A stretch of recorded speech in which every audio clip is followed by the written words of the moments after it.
the Fishing Academies, and today I've got two great captains with me.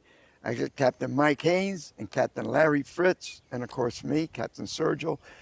And we thought we'd do something a little different. We're going to talk a little bit about, changing with the times. Because if you go back and you've been fishing this area like as long as I have, from the 50s or the 60s on up, you have seen a lot of drastic changes. And I thought, Mike is real good. He's up in the Crystal River area. Got Larry fishing the north end of the bay. I've been fishing the bay for years and years, all through Wheaton Island and Gandy. I grew up doing that. And I've seen the changes that has happened. And, some of the things, just to give you an idea as a wrap up into the show, and this is something back in 1960, when I was starting to fish Tampa Bay all through the flats. At that time, the population, 1962, 674,000 people. In 1980, we jumped up to 1,336,000. In 2000, we broke 2 million population. And right now, we're sitting over 3 million inhabitants in Tampa Bay. Think about that, guys. That's almost 5 times more. Now, you know what happens? You got pollution, you got more people on the water, more pressure on the fishing, not just from people fishing, but from pollution and everything else. And I did a little research, and it just goes to show that Tampa Bay has lost 20% of its seagrasses in the last 2 years. But Hillsborough Bay, the northeast section of Tampa Bay, that receives the water from the Hillsborough River, it's lost 428 acres of seagrass between 20 and 22. That is more than 50% decline in seagrasses. Mm-hmm. So that's really bad. And to add one last thing, Mike and Larry, here we go. A study in April, this is a year and a half ago, in Tampa Bay, redfish, they're contaminated with drugs. Can you, now, contaminated Do we have a with drugs. fentanyl problem with redfish? I don't know. but, so we all have had to make changes. And I thought it would be a good thing to talk about these changes, because we've had to change the way we fish. The fish aren't like they used to be. They're not the quantity they used to be. I think for somebody who just moved into the area, has only been living here 10 or 15 years, it's okay. But people who've been here as long as I have, we've seen a big drastic I used to be mad if I didn't catch 30 snook and at least one over 33 inches. Yes. I mean, it would be, my pastor one day, we caught like 10 snook. He had to be in early because, for service that evening. And he looked at me and said, "What's wrong, Larry? We caught 10 snook and we got a 32 incher. So I didn't get one over 33 this time. I mean, I was getting spoiled. Yeah. Now, you can look at a lot of big ones. They may not chew. Mm-hmm. And the areas that we used to go to that were like, we could start our morning with clients in 2 or 3 different popular spots and catch a mixture of snook and redfish, but at least 20 or 30 snook. As long as you had these areas, as long as you could keep chumming, you catch them. Right. Now you rarely catch a fish out of these areas. Well, the thing is, in my area, Mike, and I'll let you talk about your area, but for example, in the Tampa Bay area, we've got, during the summer, it's hot. You had the weekenders out there, which is, hey, great. I was a weekender for a lot of years. But now, between kids' fish camp, and I don't know where all these other people are coming from, must be retirees from somewhere. I mean, you go out Monday, Tuesday, Wednesday, Thursday, Friday, and you go to Wheaton Island, where there used to be 3 or 4 boats on Wheaton Island during the week in the summer, and it was mostly captains. Wednesdays, it used to be the day that you would get some, I think it was the barbers or whatever, they were not open on Wednesdays. But now, any day you go to Wheaton Island in the summer, there's 15, 20 boats. Almost all the good spots, there's a boat already there. But unfortunately, weed and island used to account for 50% of my fishing trip. Correct. And just wait for the tide. I had low tide spots, high tide spots. Now, good luck even seeing a fish running it. Well, Some days there are a few there. Some days they're not. you think about it, it's tough. guys. Red tide had a lot to do with I that. pull into a spot that I used to catch a lot of fish, and maybe it's 9:30 because I went over here first. I might have had 3 other people already fish that spot before I got Correct. there, and they left. The fishing pressure, the pressure alone, not only with fishing but just with presence, boating presence, kayak presence, paddle boards, you name it. They're out there 7 days a week now. Yeah. And so it affects everything that we normally see on a regular basis as far as where the fish are, how they're acting, how if they're going to bite or not, because they've seen it. It's kind of like, I look at it as when you go fishing now, it's almost like going to the zoo. You're going to see the fish, you're going to see the areas, can't do anything with them, but they're there. And I think you touched on a point too. In the last 6 years, I would say, there's been this influx of kayakers all of a sudden. It's become a big thing. Well, I think because of the cost of boats going up so high that people are finding they want to be on the water, but they can't afford boats anymore. So they're going to kayaks. And you're right. I mean, I'll be in Weeden Island, all of a sudden there's 3 kayakers coming around the corner, and they're all fishing. They're not kayaking. They're kayakers that are fishermen. And actually, it's amazing. Some of these kayakers, I talk to them and they show me what they got. They got $5,000 in their kayak. Hey, it's a great way to fish too, though. You can get in areas you can't get. You can. You can get to those areas that aren't getting flooded with lots of boats, getting greenbacks slung at them for days, which has made artificial much tougher in Tampa Bay, because if they're not slinging greenbacks at them and showering them with chum, they don't want to bite. Correct. And actually that's a trend that's showing up in Crystal River as well. We're having to chum more of these fish to get them to bite, to get them active enough to want to bite. So I think it's just a trend that's slowly happening. Because I do remember fishing down here in Tampa Bay when I was a kid, and you'd have a few extra little minnows or whatever, and you kind of chum things up, and you could sit there for hours, same spot, day after day or hour after hour, and just continue to catch fish. And nowadays, you're having to go to at least 5 or 6 different areas to try to find your fish, and you're still chumming.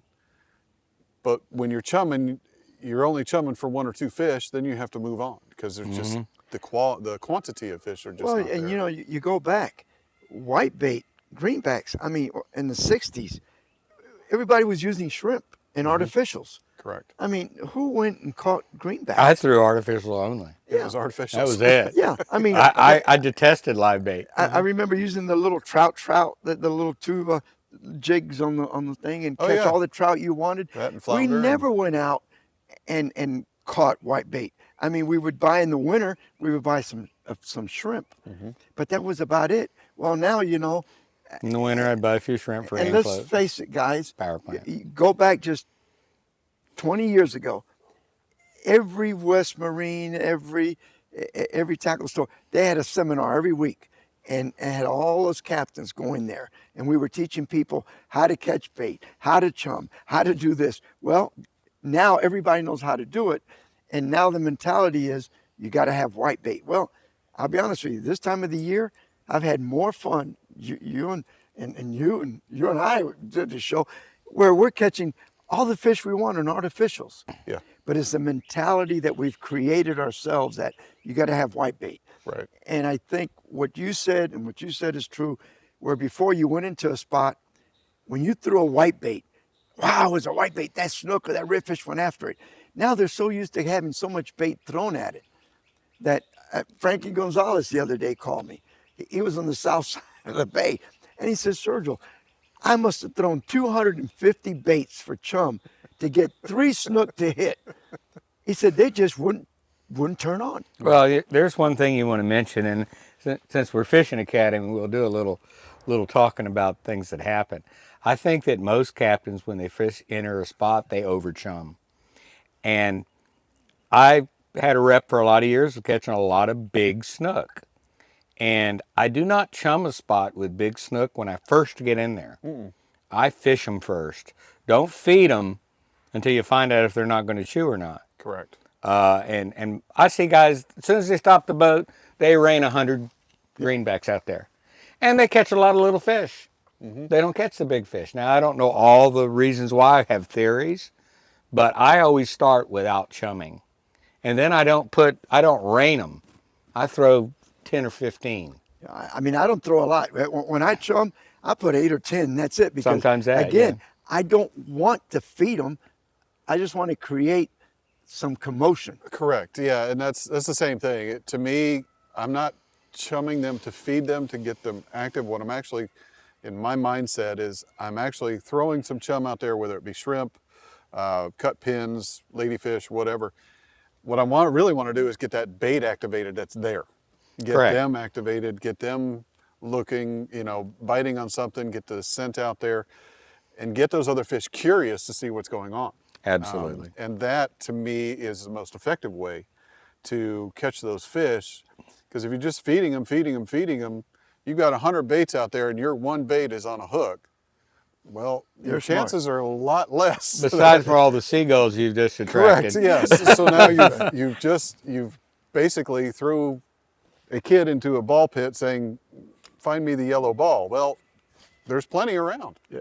You can just pick up any one you want. So I would agree with you. Just very light chumming if you need it, but don't start it at first. No. And I've seen this. Especially in big fish spots. I'll be somewhere and I got some fish starting to bite, and I'll have somebody else pull up down for me. And the first thing he does, he must throw 3 batfuls. I agree. I said, why? I said, first, let's see what's there. And if you don't get a bite, then you throw a little bit, like you said, just enough to cause a commotion, because once you get one fish to chase a bait, all the other ones start thinking, oh, maybe I ought to do the same thing. And I think that's one of the big problems that we have. And of course, guys, there's the population in Crystal River. I mean, you guys are growing so fast up there. Yeah. Yeah, I thought we'd have, at least 10, 15 years or so before, the growth population really hit. But within the past 5 years, especially with the Veterans Parkway coming up, the explosion has just been tremendous. Down by my house, they put in new shopping and everything else, and now you've got all this farmland up for sale. So the population's coming. You know it's coming. And when I first started there in Crystal River, we had maybe 100 captains. Now there's over 300 easily. So the population is definitely growing. The fishing pressure is growing. The water quality, unfortunately, is not growing. It's declining. And it's because of the population that comes. The only good thing I can say with Crystal River is being that the majority of it, with the manatee, the majority of our shoreline, everything out there is protected. So we're not going to have every condo on every beach, on every seawall that's around, which I think is one of the other issues here in Tampa Bay, is we still have Nature Coast there. So that's going to be the only positive, but you only have 3 or 4 different boat ramps that you can get to out there from Crystal River itself, 2 or 3 in Homosassa, and there's a couple there in Yankeetown. So you still have all this influx of Gainesville, Ocala, and south of Crystal River pushing on this one area just to fish. And the area between Crystal River and Homosassa is the most pressured. And so as a captain, you've got to change your way of thinking when you come to fishing. Because again, you pull up, you want your spot, and you're especially on a weekend or a Thursday afternoon. Who would think? Thursday afternoon, you're thinking, okay, I'm going to take my clients to this spot, and you go rolling over there, and there's 2 boats there already.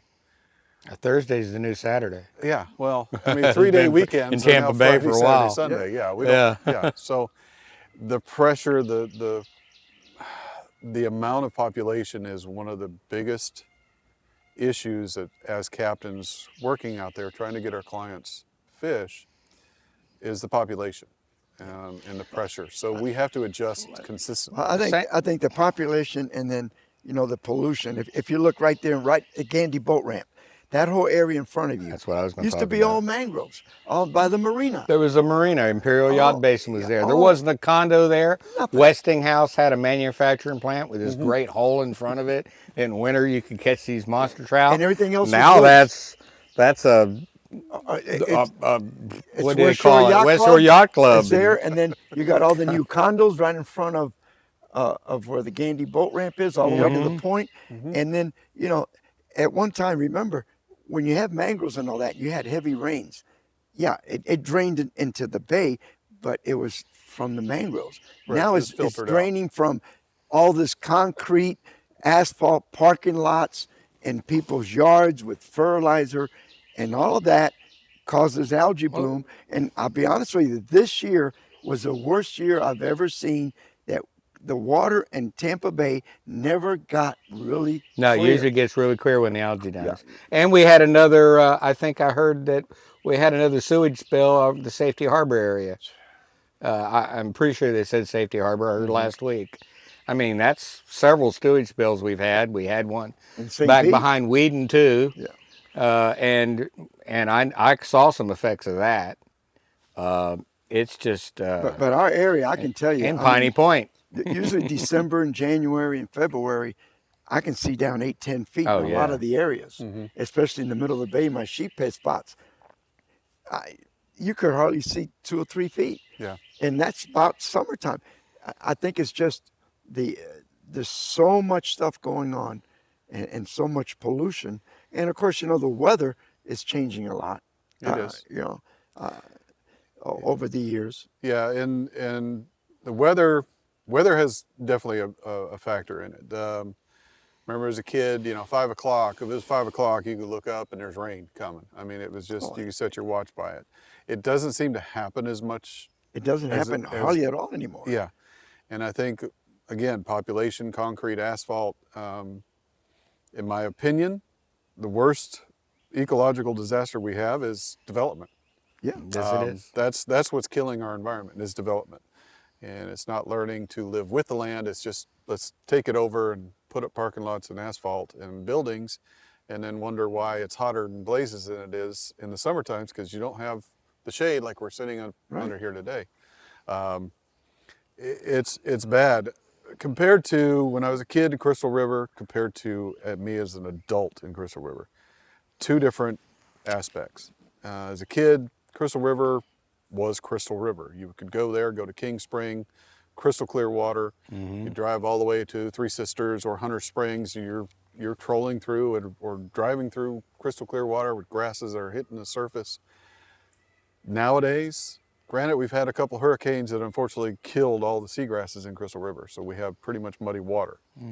We have the restoration of it is happening, but it's a slow process. Grass takes forever to grow. The algae blooms that we have there are killing us. They're still trying to dredge all these algae out of there to let the grass grow. And again, fertilizer, dredging, everything else is completely disturbed and turned the ecology upside down. Not only that, the population tapping into the aquifer. Crystal River doesn't have the water flow that it used to have anymore. To where Too many wells? from Kings Bay, yeah, too many wells. There's not enough water, fresh water, spring water being pushed out of Crystal River to keep it clear anymore, to keep it fresh.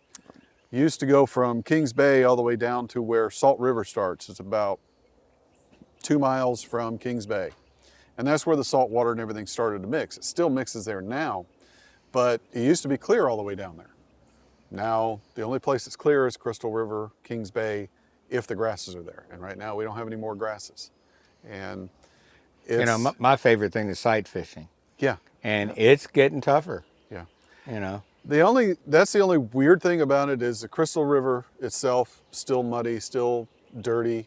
Again, possibly more from the hurricane than anything else. A couple of years ago, it was not bad. But when we get out there to the mangroves, 13 miles is basically what you have to run from Crystal River all the way down to the Gray Mares, St. Martin's Keys. Once you get down there, it is crystal clear. That's the only thing I can say. Yeah, but summertime, you're way off now. yeah. Summertime. You got a nice mosquito. Yeah, I see that. Summertime, you know, it still get a little bit algae bloom and stuff like that, but I don't think we have the red tides up there that you We've do had a down lot here. of red tides down here too, and that's had a Yes, big that's effect. one thing that's killing us is Yeah. that last red tide. Now the one they had before, south that didn't enter the bay, I think it pushed a bunch of fish into the bay. Fishing was spectacular. Then they closed the season for 2 years. It was amazing. Yeah. And then just like that, another red tide that hits the bay, well, and I tell and you we've got what we're dealing the, with the now, which is Piney tough. Point thing a while back did Oh, not help at all. not at all. The Piney Point, what a lot of people don't understand is, well, the water looks okay. You go around Bishop's Harbor area, and the water looks pretty good, but it's that settlement from that Piney Point spill went down to the bottom. It's sitting on the bottom. That bottom is contaminated. So you don't have the shrimp and all the little crustaceans that used to live on the bottom that brought in all those trout and all those other species into the area. The water looks nice. Some of the grass looks okay, but it's the ground itself. Things just don't want to live there. Well, another thing is the Howard Franklin construction lasted, what, 5, 6 years? Yeah, And I know they did water quality tests out there a lot for doing surveys and research, because I talked to some of the people from the universities who were doing it. But how much did all that, now finally it's about over, but how much did that affect the water in the north end of the bay Oh, and I the wouldn't water say quality? quite a bit. It's, yeah.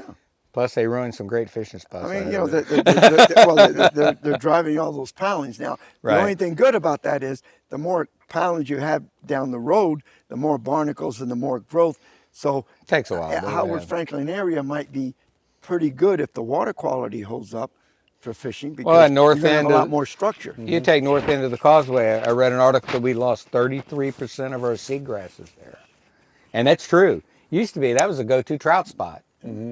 I mean, you could go to Double Branch in the winter and catch all the trout you wanted. And just ask old Richard Seward. He used to make his living there with nothing but mostly mirrors. Yeah. And now, I fished it a lot during windy times this year. I had the worst season I'd ever had. I used to kill redfish there. And yeah, you catch a few there every now and then, but there's But no not like you consistency. used to. Yeah. No. And big redfish, not small. In fact, if our producer Hota can find it, I got some old footage from years ago from the Spanish show. I mean, we pulled into one spot right there, Wheaton Island, and we sat there for 40 minutes as fast as me and my co-host could cast a bait in the water. We had a 30 to 36 inch redfish, Oh. one right after the other. We used to have the schools that came in July and October. And that's the way it November, used to be. And, And you just pines- watch them. Yeah. That hasn't happened in 5 years. Well, I mean, I'm going back. Occasionally we get a little school. My friend, the doctor, has been gone now 7 years. So I'm going back about 7, 8 years now. And I remember all through Wheaton Island, those schools of redfish were coming through. And I used to low tell my tide. clients, we're going to sit here and And wait wait about 'em 40 out. minutes because they're going to come by. When they Right. come by, we're going to throw a little bit of chum, some cut bait, and you just throw there and just, and we could sit there and pull 20, 30 redfish in no time. Those days are gone. Oh, we used to get Jay Plastic and Eddie Caldwell and a couple other guys before I was a captain, but I was friends with all of them. We'd chase those schools. We wouldn't chase them. We'd locate them. Then we'd circle them. They called us the Flash because we'd move on them. And then we'd all chum from all different directions. We'd keep those fish And there we for an keep 'em- hour or keep 'em two. yeah. Until somebody in a bow rider or a kayak would run right through the middle of them, try And to they catch say, a "How's fish." the bite? And we'd all catch fish. Yeah. I mean, it was nuts all summer, all summer. It is. And they were big redfish. So I guess what we're saying about this whole thing is, you're going to have to change your tactics. You're going to have to change the way you do things. You can't do them the way you did them years ago. And if you're new to the area, I've only been here for a few years. Hey, it's going to happen. You're just going to have to keep changing. And all we can hope for is that the water quality gets better and that we do some things to control it. But, right now, it's all about greed. The builder wants to build as many buildings, as many houses as he can to make his money. He's not worried about what's going to come down the pike. No. And of course, I hate to say it, but all our officials in every county, they all want to make money. So hey, yeah, let's build, let's Mm-hmm, build. mm-hmm. But you know, I'm always thinking, where's all the water going to come from, Correct. and where's all the water going to go? That's Yes. the thing. Yeah, and unfortunately, the majority of the water that Florida needs underneath the aquifer to keep our waters out here in the ocean and the bays, to keep them clear, to keep them filtered, is being tapped into too much, and it's taking the lifestyle away. Is the best way to describe it. Of living in Florida, paradise. It's just slowly being destroyed because of too much. Well, it's overdevelopment. Yeah, I think we're Complete probably all overdevelopment. natives, aren't we? Yeah. Yeah, Well, Yeah, I'm yeah. born and raised I've been here. living here since I was a year You know, old. the differences I've seen. Now, there were a few years that Tampa Bay stunk. Yeah, I Well, mean, 25, 30 years ago, yeah, it I wasn't the fished greatest. Anclote 90% of the Right. time, we, almost we every had a week. period Then it got in the wicked. 70s for about 6, 7 years that the pollution got so bad that, Exactly. I mean, you could run aground in the middle grounds in a foot of water because you couldn't see the bottom. Yeah. And then it And you get started skunked turning on Tampa around, Bay a bunch. and it really got really nice. And now, started going back, and all of it, like to me, is just a lot of construction, and that causes a different type of pollution. It's the Correct. runoff pollution. Runoff. The red tides, I don't remember I know red tide's always been out there. It's a naturally occurring thing. But I don't remember until 2006 major red tides. Do Well, you? there was a major I one. mean, you get some offshore, Yeah, Yeah, some and offshore. we have Yeah. really suffered from the red tides. in the 1990 something, we had a real big red tide that came into Tampa Bay, all the way into Bayshore on the Hillsborough River. One thing good that red tide did, there was thousands and thousands of dead catfish. Oh yeah. And at one time, you couldn't go into Tampa Bay in that Without part of the catching 'em. bay without catching catfish. Yeah. I remember then And we'd there go out and take cut bait and just catch sharks. Yeah. Because that's all there was to catch. Right. And they were So feeding on dead fish. that red tide did clean and got rid of, I would say, 80% of the population of the catfish. And it did help that part of the bay, because when it came back, it was lacking all those catfish that didn't let you catch anything. Yeah. Of course, what causes the red tides? All the nutrients, all the stuff that's being dumped in the water, Well, all the way from Okeechobee, which is a huge. Well, we can. That's a whole show. everybody's trying to protect themselves, and they don't want to kind of come up and belly up and say, yeah. But all we can say is, you heard us talking about this. We got to be positive. Let's look forward. Let's try to catch fish. But again, we're going to have to change. You just got to do things a little different. You don't have to. I think what Mike said, you don't go into an area and just chum like crazy. Try first without chumming and see if you can get them to bite. And if they don't, try a little bit of chum. But we're training these fish to a degree that's not good for us. Well, fish are not. They are smart to a certain degree. I mean, they do have brain power. They do have. They work on instinct. So the instinct is they see this fish barely moving or got a big old hook on the end of it, they're going to know, this probably doesn't look right. They're a little bit smarter. They understand it a little bit, and that's what happens with pressure. You take a deer hunter going out to the woods, you got a bunch of deer everywhere. They see them every day of the week. As soon as hunting season starts, what happens? The deer disappear. They do learn, they do understand. And so if you try to unlearn them from having to sit there and chum all the time or throw the exact same baits at them all the time, you can unlearn them to find something else. One of the other key things is this year, everybody's found snook, throwing whitebait at them, throwing pinfish at them, having trouble finding them to get them to bite. I got a buddy of mine who sits there and goes, throw artificial at them. No one's throwing artificial. It's and true. his success rate has been tremendous. So change it up. When you see something in a condition that just doesn't seem right, change it up a little bit. Yeah. Just don't get into the same routines all the time. It's the only way you're going to be a successful fisherman. So anyway, guys, we want to say thank you. And you got any questions, Captain Mike Haynes is here, Captain Larry Fritz, and myself, Captain Sergio. And thank you for watching Fishing Academy. And stay tuned, because we're going to have more and more of these every week.